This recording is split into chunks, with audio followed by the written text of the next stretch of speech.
하나님께서 우리에게 주신 말씀 요엘서 3장입니다. 요엘서를 오늘로 마무리합니다. 아마 신앙생활 하시면서 요엘서를 처음부터 끝까지 말씀을 들은 적은 거의 처음이실 거라 생각됩니다. 한번 복습해 보겠습니다. 우리 요엘서 1장에 4번에 걸친 메뚜기 재앙이 있었습니다. 그렇죠? 그 재앙의 의미는 하나님께서 회개하라고 주신 경고의 사인이었다고 말씀드렸습니다. 처음에 팥중이가 습격했을 때 회개했어야 되는데 그들은 회개하지 않죠. 여전히 술 취해 자고 있습니다. 그래서 메뚜기 떼를 보내고요. 여전히 무감각하니까 느치 떼를 보내시고요.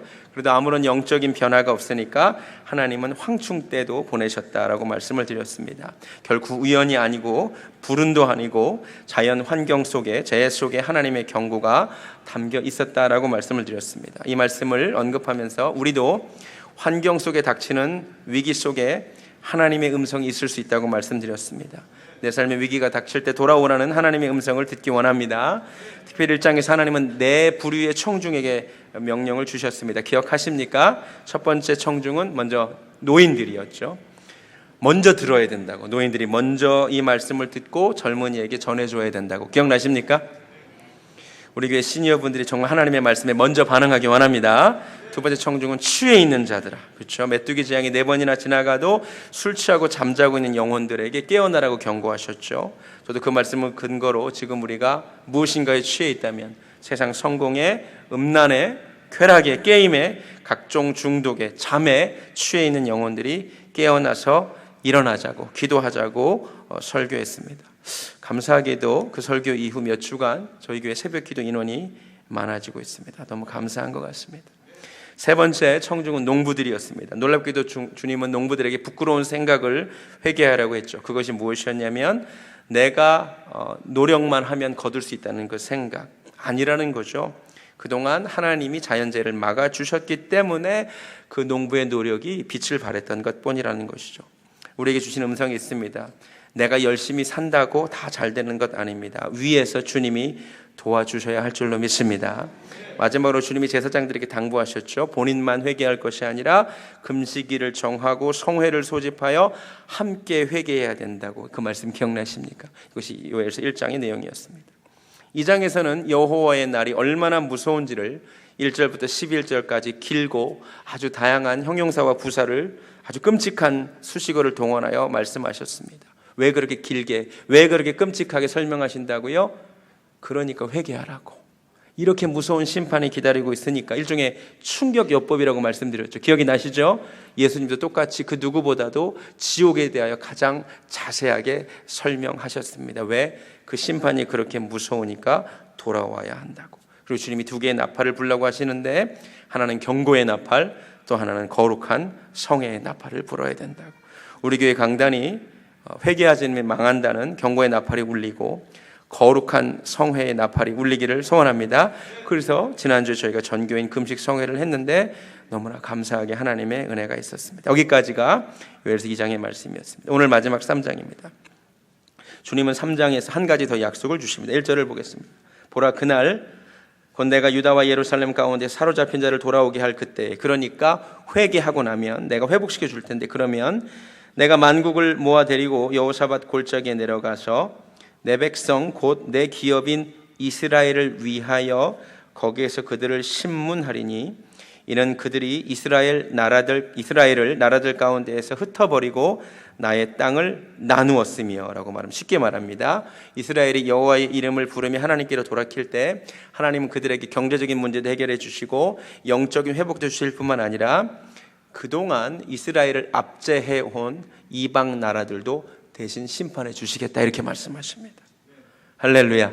하나님이 돌아오기만 하면 이렇게 많은 복을 주시겠다고 하십니다. 그런데 요엘서 3장 전반부만 읽으면 이스라엘을 괴롭혔던 이방 민족들을 주님께서 심판하시겠다고만 들리는데 사실은 성경을 전체적으로 읽어보면 오늘 요엘 3장은 이스라엘을 괴롭힌 이방 민족만이 아니라 하나님이 모든 족속들을 심판하시는 심판주로 묘사가 됩니다. 12절 한번 보겠습니다.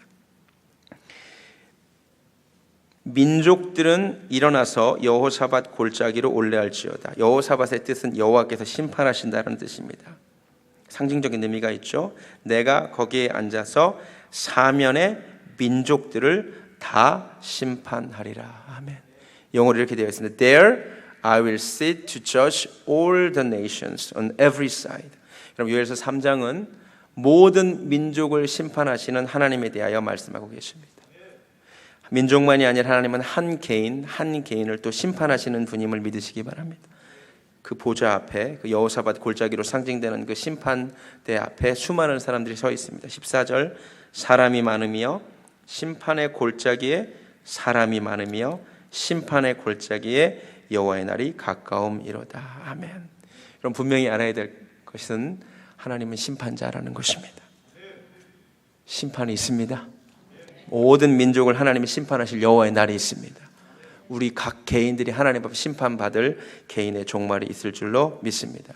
그래서 오늘 이 심판에 대하여 다른 것보다도 하나하나 성경을 찾아가면서 좀 말씀을 나누려고 합니다. 제가 오늘 일부러 전체 카톡방에 꼭 성경을 가져오시라고 부탁드렸습니다. 여러분 꼭 기억하셔야 됩니다. 히브리서 9장 27절 말씀은 말합니다. 히브리서 9장 27절 한번 가보시겠습니다. 필요하면 줄을 치시고 메모를 하세요.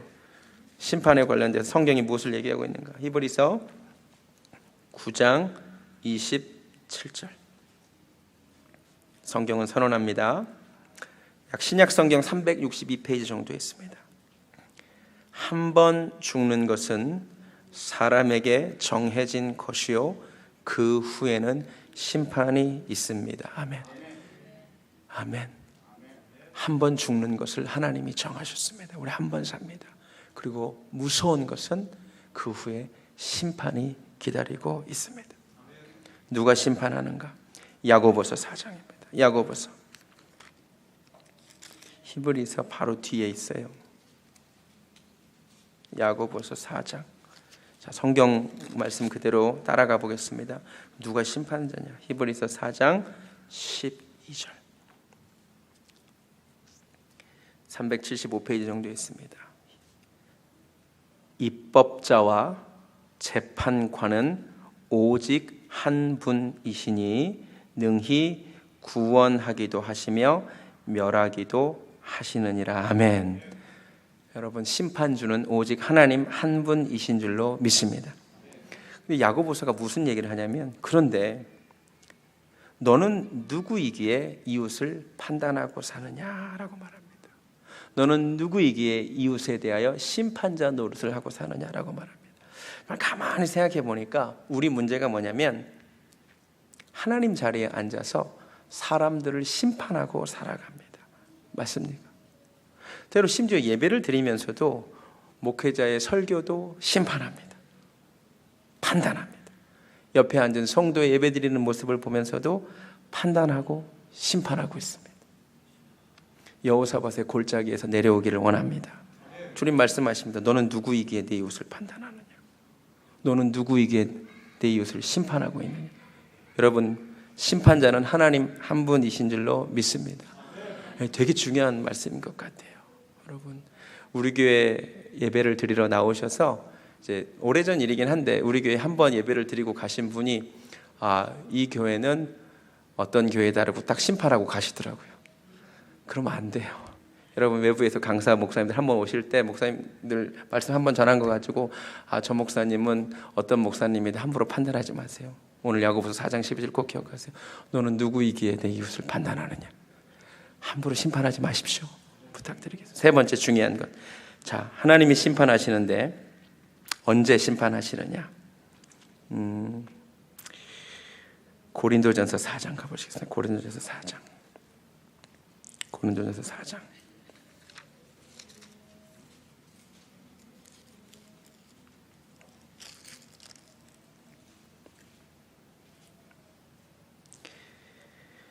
(4장 5절입니다) 신약성경 266절. 그러므로 때가 이르기 전 곧 주께서 오시기까지 아무것도 판단하지 말라. 그가 어둠에 감추인 것들을 드러내고 마음의 뜻을 나타내시리니 그때에 각 사람에게 하나님으로부터 칭찬이 있으리라. 아멘. 심판의 때는 언제냐면 주님의 재림의 때가 온전한 심판의 때입니다. 아멘. 혹은 개인의 종말로 우리가 하나님 앞에 설 때 그때만 심판의 때인 줄로 믿습니다. 하나님은요, 심판의 때까지 모든 심판을 유예하십니다. 저는 이 말씀을 묵상하다가 은혜를 받았어요. 하나님은 예수 그리스도의 재림 그때까지 심판을 유예하시는구나. 또 한 개인이 죽어서 하나님 앞에 설 때까지는 하나님도 심판을 유보하시는 거예요. 저는요, 제가 하나님이면 지금 대한민국의 타락상을 보고 즉결 심판할 것 같아요. 오늘 대한민국이 얼마나 타락한 줄 아세요? 뉴스들 한번 보세요. 어저께 뉴스인가요? 경남 밀양에서 한 아이가 담요에 쌓여서 쓰레기통에 버려져 있는 것을 주민들이 발견했습니다. 자기들이 좋아가지고 성적으로 즐기고 태어난 아이를 쓰레기통에 버리는 나라. 또 얼마 전에 뉴스를 보니까 젊은 20대 애들이 서로 동거해가지고 애 낳았는데 애는 방치해놓고 둘이 게임하다가 게임 중독하다가 애를 굶어 죽였다는 스토리. 매년 수십만의 낙태가 저질러지고 이토록 음란한 나라. 제가 하나님이 오늘 당장 심판할 것 같아요. 근데 하나님은 이상하게 여길 정도로 내버려 두세요. 가만히 생각해보니까 이것이 진짜 하나님의 큰 긍휼인 것 같아요. 제가 기독교 에센스 시간에도 이런 이야기를 해요. 사람들은 비난한다고. 하나님 왜 히틀러가 그렇게 수많은 사람 죽일 때 개입하지 않으시냐고. 왜 사람들이 그렇게 나쁜 짓 할 때, 사람 죽이려고 할 때, 강간하려고 할 때 개입하지 않느냐고. 근데 그때도 제가 그렇게 설명했어요. 그게 하나님 긍휼인지도 모른다고. 어쩌면 하나님이 심판을 그렇게 유예하지 않고 우리가 나쁜 짓을 하려고 할 때마다 개입하시면 진짜 어떻게 될까요? 여러분, 심지어 예수님이 여자 보고 음욕을 품는 자마다 가늠한 자라 그랬어요. 여러분, 길 가는데 만약에 주님이 즉결 심판 행하시면 남편이랑 같이 길 가는데 남편이 갑자기 쓰러져 심장마비로 죽을 수도 있어요. 그러면 이 사람이 그랬구나. 어렸을 때 애가 못 모르고 옆에 지우개 하나 훔쳤는데 주님이 즉결 심판을 행해버리신다면 과연 좋을까요? 여러분, 하나님이 심판을 마지막 때까지 유예하신다는 것이 하나님의 놀라운 긍휼이라는 것을 깨달았으면 좋겠습니다. 우리는 내가 심판의 대상인 걸 모르고 자꾸 히틀러 얘기를 해요. 하나님 왜 히틀러 그 자리에서 개입하지 않으셨어요? 왜 김일성이가 쳐들어오는데 그 자리에 개입하지 않으셨어요? 나도 같은 죄인이고 나도 죄 지으려고 할 때 수많은 죄를 지어왔고 더 무서운 생각도 머릿속으로 하고 있는데 그때마다 하나님이 심판하지 아니하시고 그날까지, 내가 하나님 앞에 서는 그날까지 심판을 유예하신다는 것이 하나님의 은혜임을 알았으면 좋겠습니다. 그러나 심판은 있습니다. 그때에 하나님 이 타락한 세상을 지켜보시지만 주님이 재림하시는 그때에 온 세상은 심판받습니다. 내가 죽어 하나님 앞에 섰을 때 우리는 심판받습니다. 또 하나 중요한 사실, 어쩌면 가장 중요한 사실, 그러면 무엇으로 심판받는? 오늘 요엘서 말씀을 한번 보겠습니다. 오늘 요엘서 3장에서도 심판의 원칙이 나옵니다. 오늘 아까 2절도 보면 내 백성 내 기업인 이스라엘을 위하여 그들을 심문하리니, 왜? 그들이 이스라엘을 흩어버리고 나의 땅을 나누었으며 내 백성을 끌고 가고 이렇게 학대했기 때문에 내가 심판한다, 이렇게 얘기합니다. 7절도 보면 내가 그들을 너희가 팔아 이르게 한 곳에서 일으켜 나오게 하고 그 다음에 너희가 행한 것을 너희 머리에 돌려버릴 것이다, 이렇게 말합니다. 할렐루야. 19절도 보면 애굽이 황무지가 되겠고 에돔은 황무한 들이 되리니 왜 그렇게 심판하느냐? 이는 그들이 유다 자손에게 포악을 행하여 무죄한 피를 그 땅에서 흘렸음이니라. 아멘. 그럼 심판의 원칙은 한 가지입니다. 주님은 행한 대로 갚아주십니다. 이게 성경에 말하는 심판의 대원칙입니다. 그래서 긍휼 없는 자에게는 긍휼 없는 심판이 기다리고 있다고 성경이 말합니다. 야고보서 2장. 줄 치세요. 야고보서 2장. 하나님이 행한 대로 갚으시는데 심지어 너희가 긍휼 없이 살잖아. 너희는 긍휼 없는 심판을 맡게 될 것이다 라고 말합니다. 히브리서 2장 13절. 긍휼을 행하지, 야고보서입니다. 야고보서 2장 13절. 긍휼을 행하지 아니하는 자에게는 긍휼 없는 심판이 있으리라. 아멘. 여러분, 이게 심판의 대원칙입니다. 여러분, 성경에서 여러분, 출애굽기를 실제로 읽어보면 이집트 땅에 10가지 재앙이 막 임하죠. 그런데 사실은 이 말은 뒤집어 보면 10번이나 하나님께서 바로에게 회개할 기회를 주셨던 건데 회개하지 않으니까 심판의 강도가 더 높아지는 겁니다. 근데 사실 우리가 항상 읽으면서 마지막이 좀 찜찜한 게 뭐냐면, 좋아, 다른 재앙들 다 이해 가겠는데 우리가 유독 마지막 재앙 앞에서 좀 찜찜해요. 하나님 너무 잔인하신 거 아닌가? 라는 생각이 들어요, 솔직히. 왜? 하나님께서 애굽의 장자를 다 죽이시죠. 여러분, 성경 읽으면서 애가 무슨 죄가 있다고 죽이시나, 이런 생각을 해야 정상입니다. 이런 생각을 해야 그게 정상이에요. 인간이라면 그런 생각을 해야 돼요. 근데 여러분, 봐야 될 거 있습니다. 하나님이 그 재앙을 첫 번째 재앙으로 두신 게 분명히 아니에요. 그렇죠? 마지막 10번째 재앙이에요. 그러니까 그 재앙은 안 올 수 있었다는 것 반드시 기억하셔야 되고, 기회를 주셨지만 마지막까지 갔다는 것. 또 하나, 오늘 말씀 그대로 긍휼 없는 자에게 긍휼 없는 심판이 기다렸던 것뿐입니다. 여러분, 우리는 자꾸 하나님이 애굽의 첫 장자를 죽인 것만 잔인하다고 생각하는데 그보다 먼저 행해진 일이 있습니다. 바로 그 애굽 왕 바로가 이스라엘 노예들 중에 태어난 아들들을 다 나일강에 빠뜨려 죽이게 했다는 사실 아십니까? 바로 그 바로가 이집트 노예로 살고 있는 이스라엘 백성들의 딸이면 살려주고 아들들이면 죄다 나일강에 던져 죽이게 했습니다. 그렇게 잔인한 명령을 내렸고 이집트 온 땅이 그 범죄에 동참해서 수많은 히브리 민족의 아들들을, 장자들을 죽였어요. 긍휼 없는 자가 긍휼 없는 심판을 맞이하게 됐습니다. 이해가 되세요? 깨달아지세요? 네, 여러분 반드시 하셔야 돼요. 오늘 야고보서 4장 2장 말씀 그대로 긍휼 없는 자에게는 긍휼 없는 심판이 기다리고 있습니다. 심판이 있습니다. 여기까지 설교하면 저도 오늘 왜 여러분에게 성경을 많이 찾아오라 가져오시라고 했냐면, 이렇게 말씀하시는 분들이 계세요. 나 예수 믿는데, 예수 믿으면 나 모든 죄 다 용서 받았는데 또 심판이 있어요? 라고 묻는 분들이 꼭 있다는 거예요. 예수를 믿으면 이제 이미 구원을 받았기에 더 이상 어떠한 심판도 우리에게 없는 거 아닙니까? 라고 말하고 있습니다. 그런데 여러분, 구약과 신약의 일관적인 가르침이 뭐냐면 주님은 행한 대로 심판하신다는 거예요. 그래서 제가 오늘 성경을 가져왔습니다. 전도서 12장 한번 가보세요. 구약부터 가볼까요? 전도서 12장. 자, 한번 찾아와 보세요. 전도서 12장 14절.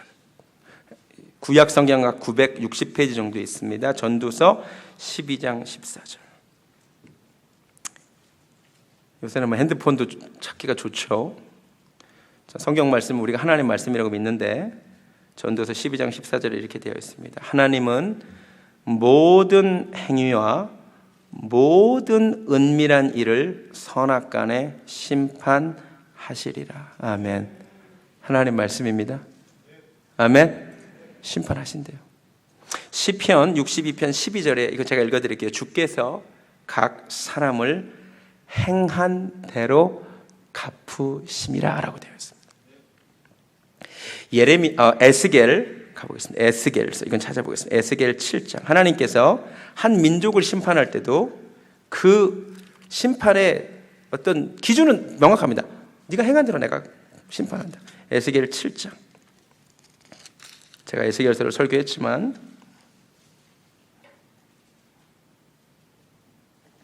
하나님 민족을 향해서도 너 행위대로 내가 심판하겠다고 말합니다. 7장 약 신약 구약 성경 1158페이지 정도 있는데 한번 3절을 볼까요? 이제는 내게 끝이 일어났나니 내가 내 진노를 너에게 나타내어 너의 무엇을 심판한대요? 행위를 심판하고 내 모든 가증한 일을 보응하리라. 유다 민족은 하나님 믿는 백성이었지만 내가 너를 불쌍히 여기지 아니하며 긍휼히 여기지도 아니하고 내 무엇대로 행위대로 너를 벌하여 내 가증한 일이 너희 중에 나타나게 하리니 내가 여호와인 줄을 너희가 알리라. 아멘. 8절에 똑같은 얘기하십니다. 이제 내가 속히 분을 내게 쏟고 내 진노를 내게 이루어서 내 행위대로 너를 심판하리라. 9절에 똑같은 얘기합니다. 내 행위대로 너를 심판하리라. 이건 또 말할 수 있습니다. 그건 구약 때 얘기 아닙니까? 신약은 오직 은혜로 구원받으니까 더 이상 심판 없는 것 아닙니까? 마태복음 16장 가보겠습니다. 마태복음 16장. 자, 오늘 성경을 시간이 걸려도 다 찾습니다. 마태복음 16장. 자, 예수님이 무슨 얘기를 하셨냐가 중요하죠. 마태복음 16장 27절. 줄 치셔야 됩니다. 마태복음 16장 27절. 마태복음 찾기 쉽죠? 16장 27절 이렇게 되어 있습니다. 인자가, 예수님이 아버지의 영광으로 그 천사들과 함께 오리니, 재림이죠. 그때 어떻게 하신대요? 각 사람이 어떻게 한 대로? 행한 대로 갚으리라. 아멘. 아멘. 예수님 말씀입니다. 주님이 말씀하셨습니다. 행한 대로 심판하리라. 여러분, 마태복음 25장 가면 양념소 심판 때 얘기 나오잖아요. 그렇죠? 다 주님이라고 부르죠. 근데 주님이 염소와 양을 향하여 심판하시는 기준이 뭐냐면 행했느냐 행하지 않느냐. 사도 바울 볼까요? 사도 바울은 무슨 얘기했냐? 로마서 가보겠습니다. 로마서 2장. 제가 몇 주 전에 어린아이의 일을 버려야 된다라고 설교하면서 하나님의 말씀을 우리가 읽어야 된다고 말씀드렸죠. 말씀을 읽어야 돼요. 로마서 2장 6절.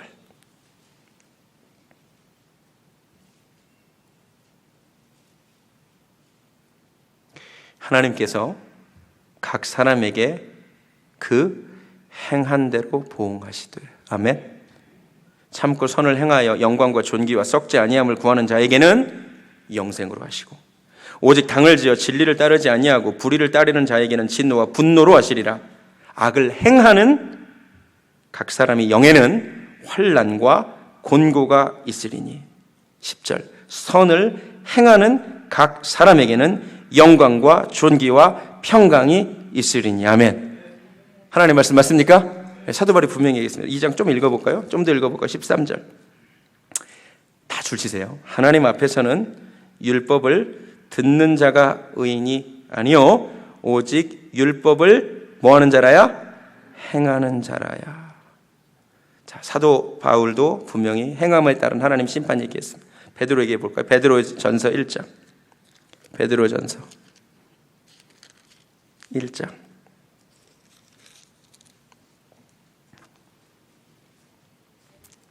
베드로전서 1장 17절. 신약성경 378페이지 정도 있습니다. 베드로전서 1장 17절. 신약성경 378페이지. 자, 일부러 성경을 찾는 이유가 있습니다. 성경이 무엇을 말하고 있는가를 우리가 확인해야 되기 때문입니다. 외모로 보시지 않고 각 사람의 무엇대로? 행위대로 심판하시는 이를 너희가 아버지라 부르. 우리 아버지는 각 사람의 행위를 심판하시는 분이랍니다. 그러니까 너희가 나그네로 있을 때를 두려움으로 지내야 한답니다. 할렐루야. 할렐루야. 사도 요한은 무슨 얘기냐? 요한계시록에서 환상을 봅니다. 중요한 환상을 봅니다. 요한계시록 20장 12절. 심판에 관련돼서 요한이 무서운 환상을 봅니다. 요한계시록 20장 12절. 이 세상의 종말 때에 사도 요한이 이 환상을 봅니다. 요한계시록 20장 12절. 요한계시록은 제일 성경 마지막에 있습니다. 요한계시록 20장 12절. 또 내가 보니 죽은 자들이 큰 자나 작은 자나 그 보좌 앞에 서 있는데 책들이 펴 있고 또 다른 책이 펴졌으니 곧 생명책이라. 그 다음 잘 보세요. 죽은 자들이, 우리 다 죽잖아요. 자기 무엇을 따라? 행위를 따라 책들에 기록된 대로 심판을 받으니. 13절 후반부. 각 사람이 자기의 행위대로 심판을 받고. 아멘. 제가 지금 성경 말씀 읽고 있습니다. 요엘이 여호사밧 골짜기에서 사람이 많이 있는데 심판받고 있는 그 광경을 똑같이 사도 요한이 예시록에서 봤습니다. 같은 환상입니다. 요한계시록 거의 끝나가는 22장 12절. 예수님이 말씀하십니다. 예수님 뭐라고 말씀하시냐? 요한계시록 22장 12절. 보라, 내가 속히 오리니 내가 줄 상이 내게 있어 각 사람에게 그가 어떻게 한 대로 행한 대로 갚아주리라. 여러분, 성경에 등장하는 모든 심판과 관련된 말씀에서 빠지지 않고 등장하는 말씀은 내가 너희 행위대로 심판하리라. 아멘. 네, 이 말씀 받아들이셔야 됩니다. 그럼 또 손 들고 얘기합니다. 그러면 행위로 구원받는 얘기인가요? 아니요. 어디 성경에서 행위로 구원받는다고 그랬어요? 우리 인간의 선행으로 구원받는다는 얘기가 이 말이 아니잖아요. 그렇죠? 우리 인간의 힘으로 우리 죄가 용서받을 수 없습니다. 아무리 착하게 살아도 구원받지 못합니다. 에베소서 2장 8절 말씀대로 너희는 그 은혜를 인하여 믿음으로 말미암아 구원을 얻었나니. 아멘. 이것이 너에게서 난 것이 아니요 하나님의 선물이라. 행위에서 난 것이 아니니 이는 누구든지 자랑하지 못하게 하려 합니다. 구원은 선물이에요. 선물로 받는 거예요. 우리가 착한 일을 한다고 해서 죄가 용서받거나 천국에 가지는 못해요. 구원은 하나님께서 주시는 선물입니다. 그런데 문제, 성경은 이제 거듭난 자에게, 구원을 선물 받은 자에게 부르심에 합당한 삶이 있어야 된다고 말하는 것 뿐입니다.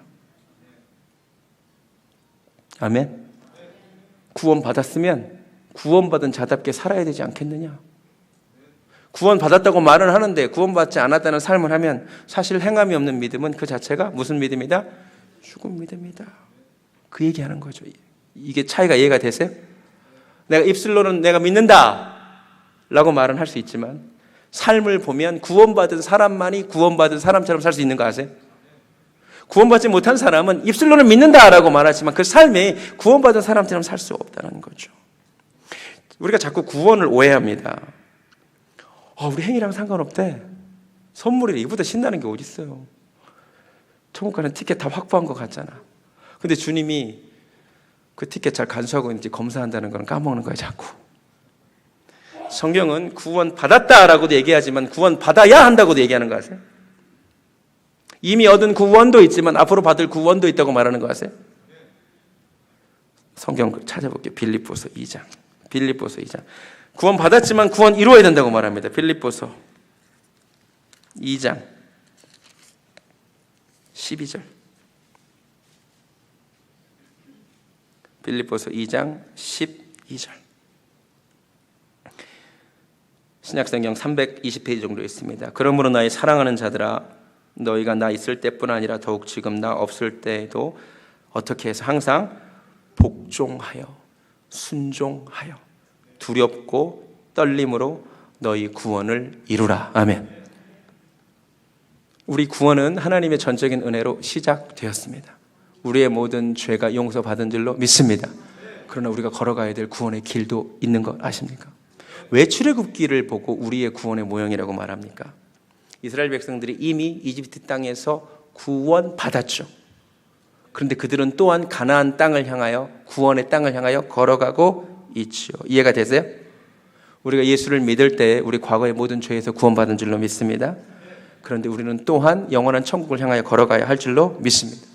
이렇게 놓고 보면 예수님의 말씀이 이해가 되는 거죠. 마태복음 7장 21절. 나더러 주여 주여 하는 자마다 다 천국에 들어갈 것이 아니라 하나님의 뜻대로 행하는 자라야 들어가리라.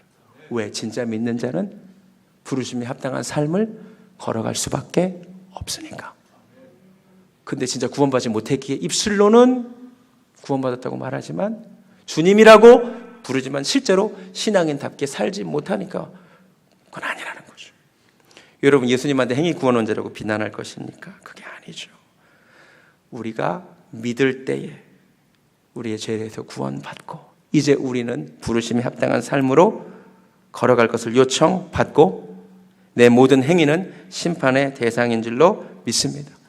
성경은 항상 너 티켓 하나 받았으니까 그냥 어디다 두든지 신경 쓰지 마가 아니라 항상 그 티켓 잘 갖고 있는지 점검하라 그러는 거 아세요?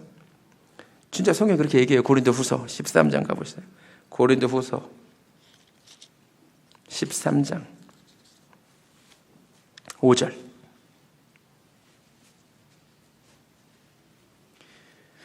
우리 성경적인 구원론을 잘 정립을 하셔야 돼요. 고린도후서 13장 5절.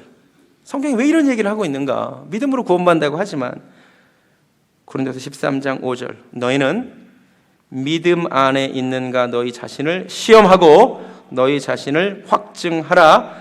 예수 그리스도께서 너희 안에 계신 줄을 너희가 스스로 알지 못하느냐? 그렇지 않으면 너희는 버림받은 자니라. 아멘. 아멘. 여러분 구원을 점검하시기 바랍니다. 구원을 확인하시기 바랍니다. 내가 믿음 안에 있는가? 내가 예수 안에 있는가? 확인하시기 바랍니다. 이게 하나님의 뜻입니다. 이게 성경이 말하는 구원의 길을 걸어가는 것입니다. 또 손듭니다. 근데요, 바울이 계속 강조한 것이 행위가 아니라 믿음 아닌가요? 근데 여러분, 진짜 바울이 행위를 배제하고 오직 믿음만 얘기했나요? 제가 보기에 가장 큰 오해가 여기에 있는 것 같습니다. 사실 사도 바울이 계속해서 갈라디아에서도 로마서에서도 모든 서신서에서 공격하고 있는 것은 인간의 믿음의 행위가 아니에요. 율법의 행위를 공격합니다. 로마서 3장 다시 가보시겠습니다. 로마서 3장. 굉장히 중요한 겁니다. 로마서 3장 20절. 로마서 3장 20절.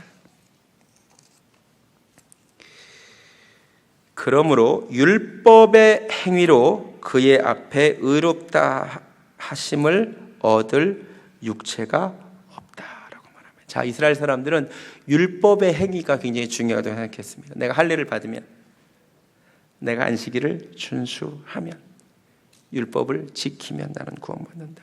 근데 사도 바울은 아니라는 거예요. 니네가 아무리 할례를 받아도, 할례를 받았다는 율법의 행위가 있어도, 안식일이면 귀신같이 나와서 안식일을 지키는 율법의 행위가 있어도 그거로 구원받지 못한다라고 얘기하는 것뿐입니다. 그리고 사도 바울은 우리가 하나님이 주시는 구원은 믿음으로 받지만 그 다음에 너에게는 구원에 합당한, 믿음에 합당한 삶 없으면 안 된다, 이렇게 얘기하는 것입니다. 이해가 되세요? 사도 바울이 왜 이미 구원받은 성도들에게 굳이 편지를 계속 쓰세요? 성도들로 하여금 니네 구원받았으니까 이제 구원에 합당한 삶 살라는 거예요. 다른 거 아무것도 없어요. 데살로니가 전서에 보면요, 하나님께 합당한 삶을 살아라, 하나님 나라에 합당한 삶을 살아라, 부르심에 합당한 삶을 살아라. 그것이, 너희가 그런 삶을 사는 것이 내 면류관이다, 내 영광이다, 내 기쁨이다. 할렐루야, 할렐루야. 여러분 골로새서 1장을 가시면, 골로새서 1장 가보시겠습니다. 골로새서 1장에 사도 바울이 가지고 있는 그 감격이 나와요. 야, 너네가 이제 구원받았구나. 이제 너희를 통하여 하나님이 어떤 것을 기대하시는가를 얘기합니다. 골로새서 1장 9절. 자, 구원받았어? 끝이 아니야. 천국행 티켓을 받은 게 아니야. 자, 이제 구원받았잖아. 야, 율법의 행위로는 구원받지 못하는데 하나님이 예수 그리스도를 십자가에 못 박게 전에 값어치 주셨잖아. 그럼 이제 하나님이 기대하시는 게 있다. 그게 뭐냐? 1장 9절. 이제 뭐 한대요? 주께 합당하게 뭐 해서? 행하여. 골로새서 못 찾으셨나요? 신약성경 324페이지. 주께 합당하게 행하여. 10절에 범사에 그를 기쁘시게 하고 모든 선한 일에 열매를 맺게 하시며 하나님을 아는 것에 자라게 하시고. 할렐루야. 사도 바울이 너무 기쁜 거야. 야, 우리 힘으로 구원받지 못하잖아.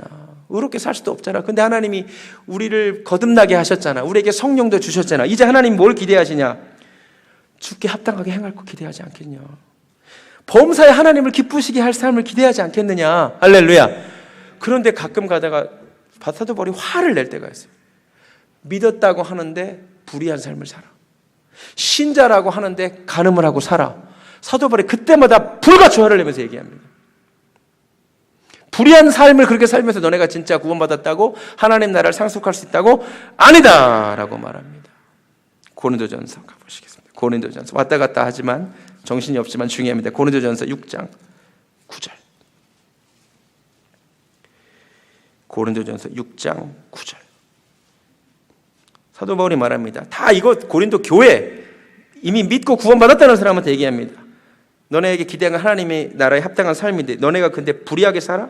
6장 9절. 불의한 자가 하나님의 나라를 유업으로 받지 못할 줄을 알지 못하느냐? 미혹을 받지 말라. 속지 말라. 음행하는 자나, 우상 숭배하는 자나, 간음하는 자나, 탐색하는 자나, 남색하는 자나, 도적이나 탐욕을 부리는 자나, 술 취하는 자나, 모욕하는 자나 속여 빼앗는 자들은 하나님의 나라를 유업으로 받지 못하리라. 아멘. 성경 말씀입니다. 갈라디아서 똑같은 얘기입니다. 갈라디아서가 보시겠습니다. 갈라디아서 5장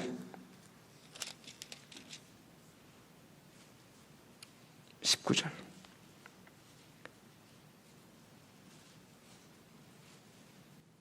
육체의 일은 분명하니 곧 음행과 더러운 것과 호색과 우상 숭배와 주술과 원수 맺는 것과 분쟁과 시기와 분냄과 당짓는 것과 분열함과 이단과 투기와 술 취함과 방탕함과 또 그와 같은 것들이라. 전에 너희에게 경계한 것까지 경계하노니 이런 일을 하는 자들은 하나님의 나라를 유업으로 받지 못하리라. 아멘. 여러분 무섭지 않으십니까? 여러분 이 말씀이 사실은 신약에서 새롭게 등장하는 말씀이 아니에요. 구약에서도 하나님이 너무 속 터지셔가지고 이스라엘 백성들을 보면 하나님이 한숨밖에 안 나요. 이스라엘 백성들이요, 자기들 할례 받았다 이거예요. 자기들 선택 받았다 이거예요. 구원 받았다 이거예요. 그리고는 마음대로 살아요. 그때 하나님이 예레미야 선지자를 통하여 책망하죠. 니네 착각하지 마. 예레미야가 보시면 예레미야 7장. 예레미야 7장. 예레미야 7장 말씀. 니네 정말 구원 받았다고? 근데 그렇게 살아? 아무렇게나 살아도 된다고? 아니야. 예레미야 7장. 잘 보세요. 8절부터. 하나님이 신약에서만 한탄하신 게 아니에요. 구약에서도 똑같은 이유로 한탄하셨어요. 예레미야 7장 8절. 구약성경 1061페이지에 있습니다. 보라, 너희가 무익한 거짓말을 의존하는 것. 어떤 거짓말이야? 너희가 도둑질하며 살인하며 간음하며 거짓 맹세하며 바알에게 분향하며 너희가 알지 못하는 다른 신들을 따르면서, 한마디로 하나님 뜻대로 살지 않으면서 내 이름으로 일컬음을 받는 이 집에 들어와서 내 앞에 서서 말하기를 우리가 구원을 얻었나이다 하느냐? 이는 이 모든 가증한 일을 행하려 함이로다. 여러분 이 말씀 찔리지 않으십니까? 하나님 뜻과 전혀 상관없는 삶을 살면서 심지어 음행하고 외도하고 하나님 뜻대로 안 살면서 나 예수 믿으니까, 구원은 받으니까, 혹시 상급은 좀 없을지 몰라, 그러나 구원은 받겠지, 부끄러운 구원도 받으면 되지, 이런 생각하지 않으십니까? 오늘 말씀, 너희가 무익한 거짓말을 의존하는도다. 미혹을 받지 말라. 저는 오늘 하나님 말씀을 여러분에게 꼭 알려드리고 싶었습니다. 우리가 너무 착각하고 사는 것 같습니다. 여러분, 하나님은요, 우리를 향한 놀라운 계획을 갖고 계시고, 하나님 우리를 왜 구원해 주셨냐면 진짜로 구원받은 자로서의 삶을 보기를 원하셨기 때문입니다. 그래서 예수님이요, 마태복음 7장에서 나더러 주여 주여 하는 자마다 다 천국에 들어가지 못할 것이라는 말씀이 마태복음 7장 21절이에요. 근데 바로 그 위에 19절에 뭐라고 나오냐면 아름다운 열매를 맺지 아니하는 나무마다 찍혀 불에 던지느니라. 그리고 반석 위에 지은 집, 모래 위에 지은 집 이야기를 거기서 하세요. 착각하지 말래요. 반석 위에 지은 집이어야만 하는데 그게 바로 믿고 따르고 순종하는 자가 반석 위에 지은 집. 믿었다고 말을 하는데 순종하지 않는 자는, 삶이 없는 자는 모래 위에 지은 집, 무너진대요. 제 말이 아니라 예수님이 그거 무너질 거래요. 헛된 안정감이 우리 가운데 없어졌으면 좋겠습니다. 성경 말씀 보면 실제로 마태복음 7장에 가면 28절에 가면 그 말씀을 듣고 무리들이 놀래요. 오늘도 우리가 놀라기를 원합니다. 혹시 마음이 불편합니까? 불편해야 됩니다. 마음이 찔리십니까? 찔려야 됩니다. 그동안 헛된 안정감을 가지고 나는 그래도 예수 믿었는데 내가 어떻게 살아도 결국은 하나님이 나를 무익한 거짓말에 속지 마십시오. 주님은 우리 행위대로 심판하실 것입니다. 오늘 말씀을 통하여 여러분이 진짜 믿는 자답게 살아야겠구나, 진짜 순종하는 삶을 살아야겠구나, 그러나 내 힘으로 할 수 없는데 나를 그렇게 살 수 있게 하시는 이가 성령님이시구나. 아멘. 여러분 구원 받으셨음을 믿습니다. 그러나 구원의 길을 또한 걸어가고 있습니다. 선한 일을 행하는 하나님의 친백성 삼고자 하시는 하나님의 마음이 있습니다. 디도서 2장 14절에 그가 우리를 대신하여 자신을 주심은 모든 불법에서 우리를 속량하시고 우리를 깨끗하게 하사 그 다음 선한 일을 열심히 하는 자기 백성이 되게 하려 하심이라. 우리를 구원하신 목적은 주님이 순종하는 삶 보고 싶으셔서, 세상 사람들과 다른 삶 보기를 원하셔서, 부르심에 합당한 삶을 보기를 원하셔서 부르셨습니다. 근데 선물만 받아. 그리고 내 마음대로 살아. 여러분, 선물을 주시니까 뺏을 능력은 없으실까요? 잘 생각해 보시기 바랍니다. 오늘 말씀을 통하여 우리가 헛된 안정감이 깨지는 은혜가 있기를 원합니다. 성경의 모든 말씀이 나의 행위대로 심판하신다는 것입니다. 여러분, 나의 모든 죄가 과거에 제가 용서받았지만 앞으로 여러분이 행한 모든 행위대로 주님은 또한 심판하실 것입니다. 그래서 성경 곳곳에서 열매 없는 어둠의 일에 참여하지 말라는 거예요. 심판받습니다. 여러분, 하나님 앞에 큰 책망 받을 수도 있습니다. 감사한 것은 주님이 직결 심판은 안 행하시고 마지막 때까지 기다리실 것입니다. 회개할 기회를 주시기 때문입니다. 오늘 직결 심판 행하신다면 저도 설교 더 이상 못할 것입니다. 그러나 주님이 유예해 주시니까 오늘 또 설교했습니다.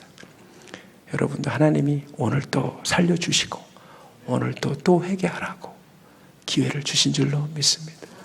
오늘 말씀을 가지고 나 구원받았지. 그럼 이제 구원받은 사람답게 살아야지. 애굽 탈출했지. 그럼 가나안 땅으로 걸어가야지. 하나님을 기쁘시게 해야지.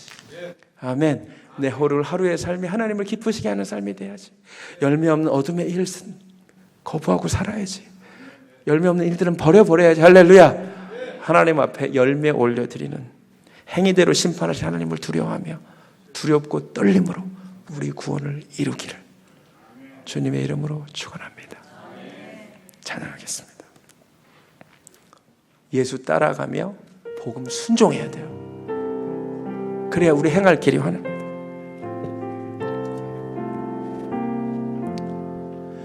예수 따라가며 복음 순종하면 우리 행할 길 환하겠네.